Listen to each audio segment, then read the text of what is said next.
बिस्मिल्लाहिर्रहमानिर्रहीम। दोस्तों, आज 14 अगस्त के दिन आपको एक ऐसी खबर देने जा रहा हूं जिसको सुनकर यकीनन आपका सीना जो है वो फख्र से चौड़ा हो जाएगा। भारत ने एक ऐसा फैसला किया है, एक ऐसा खबर आई है जिसको सुनकर यकीनन आप जो हैं वो खुशी से फूले नहीं समाएंगे। दरअसल मामला ये है कि भारत ने S-400 डिफेंस सिस्टम जो उनका था उसकी 2 बैटरीज रशिया से मंगवाने का फैसला किया है और बाकायदा इसके लिए राब्ता किया गया है।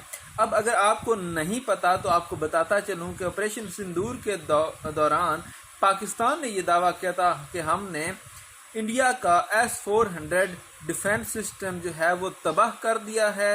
ये F-17 थंडर्स ने उसको तबाही के दौर में जो है वो धकेल दिया था और इसकी तस्दीक पाकिस्तान ने की थी, लेकिन इंडिया कतराता रहा था। लेकिन अब उन्होंने ये फैसला करके इस चीज़ को साबित कर दिया है कि जो पाकिस्तान ने दावा किया था कि हमने S-400 को तबाह कर दिया है, अब वो चीज़ जो है वो सामने आ रही है। हालांकि वो ये दावा कर रहे हैं कि सक्सेस के बाद हमने 2 और मंगवाई हैं ताकि हमें ज़रूरत पड़ सके तो हम इस्तेमाल कर सकें, लेकिन हकीकत ये है कि उनकी 2 जो तबाह हो गई थी उनको रिप्लेस करने के लिए उन्होंने रशिया से राब्ता किया है ताकि हमें 2 मज़ीद दी जाएँ ताकि हमारे जो नकारा सिस्टम हैं वो चल सकें।